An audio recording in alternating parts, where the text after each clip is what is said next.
Halo guys, saya dan teman-teman saya akan memberikan sebuah materi tentang psikologi pendidikan. Nah, tidak usah lama-lama, saya akan memperkenalkan nama teman-teman saya. Muhammad Raihan Al-Ghifari, Salsa Yola Andita, Anida Nurulismi, Firian Cassandra Nabilah, Putri Yunita Dewi. Apa sih yang kamu ketahui tentang psikologi? Nah, tidak usah bertele-tele, kita langsung bahas saja ke penjelasannya.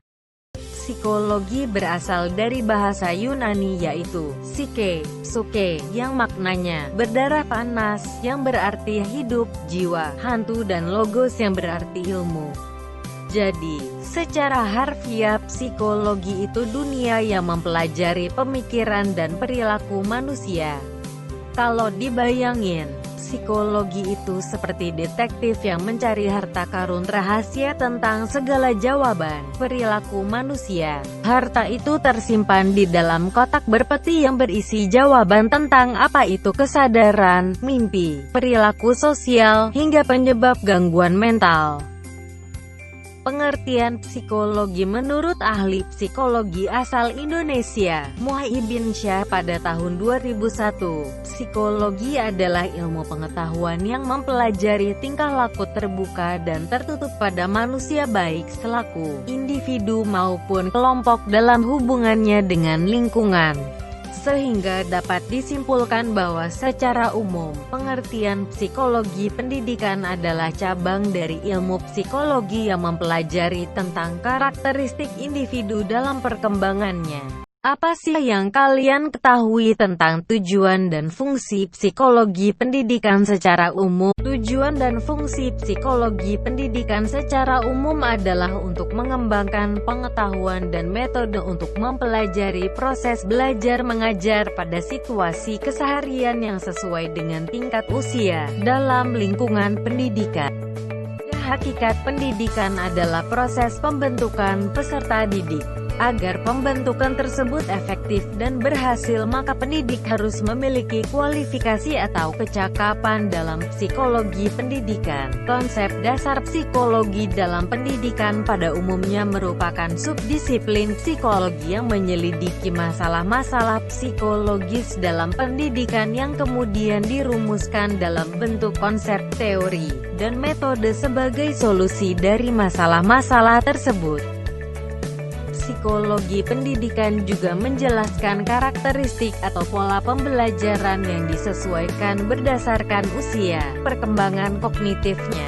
Jika usia peserta didik masih 5 tahun, maka metode pembelajarannya belajar sambil bermain. Begitu juga jika sudah berusia remaja, maka dapat diterapkan metode diskusi kelompok. Sehingga dengan psikologi pendidikan, pendidik akan menyadari dan memahami bahwa peran ia sesungguhnya adalah membuat peserta didik mau dan tahu bagaimana cara belajar, bukan dengan memberikan informasi sebanyak mungkin, melainkan membuat peserta didik menyukai kegiatan mencari informasi sebanyak mungkin. Teori-teori psikologi pendidikan yang menjadi bagian dari konsep dasar pelaksanaan psikologi pada dunia pendidikan di Indonesia maupun di dunia. Pertama, teori behavioristik atau disebut juga behaviorisme. Teori psikologi pendidikan yang pertama ini menjelaskan tentang pengamatan perubahan tentang tingkah laku yang dipengaruhi peristiwa di sekitar. Kedua, teori kognitif oleh Jerome S. Bruner. Teori psikologi pendidikan kognitif mengutamakan bagaimana cara mengembangkan fungsi kognitif individu sehingga belajar menjadi maksimal. Ketiga, teori humanisme menurut Carl R. Roger. Teori ini mengutamakan keterlibatan individual peserta didik secara keseluruhan, sebab belajar tidak akan berlangsung jika tidak ada keterlibatan emosional peserta didik.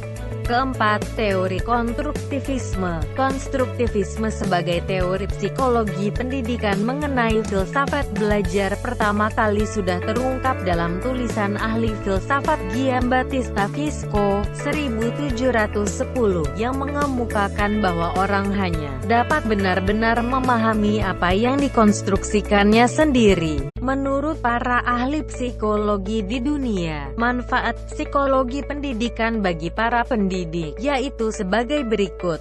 Mengatasi masalah-masalah yang terjadi pada diri peserta didik. Mengetahui gejala-gejala yang ditimbulkan oleh peserta didik dalam proses belajar mengajar. Peka terhadap perilaku dan kebutuhan manusia untuk belajar. Mengembangkan diri sendiri untuk menjadi manusia pembelajar dan dapat membagi ilmunya pada orang lain secara profesional. Mengetahui teknik-teknik yang tepat untuk memaksimalkan potensi belajar anak didik. Mampu menganalisis kekurangan dan kelebihan dalam metode belajar mengajar baik terhadap diri sendiri maupun orang lain serta berupaya untuk terus memperbaikinya. Nah, apa saja sih tujuan dari mempelajari ilmu psikologi pendidikan secara umum? Tujuan mempelajari ilmu psikologi pendidikan secara umum pada dasarnya adalah sebagai berikut. Memahami bentuk-bentuk gejala psikologi siswa individu secara umum dalam bentuk tingkah laku dan sikap selama mengikuti proses pembelajaran atau belajar mengajar. Memahami kemampuan dan potensi-potensi siswa dalam mengikuti proses belajar mengajar. Memahami bagaimana seharusnya pelaksanaan proses belajar mengajar agar tercapai semua tujuan pembelajaran secara efektif dan optimal. Jadi, kesimpulannya bahwa dalam proses mengajar, pendidik dituntut memiliki pengetahuan mengenai materi yang diajarkan dan beberapa metode dalam penyampaian agar materi yang disampaikan mudah untuk dipahami peserta didik. Oleh karena itu, penguasaan terhadap ilmu psikologi pendidikan merupakan suatu tuntutan terhadap orang yang bergelut dalam dunia pendidikan sebagai salah satu keahlian pendidik. Sebab, seorang pendidik yang memiliki keahlian mendidik akan mampu membuat individu orang lain, siswa-siswi, belajar dan kualitas seorang pendidik memberi pengaruh terhadap peningkatan kompetensi peserta didik. Sekian dan terima kasih.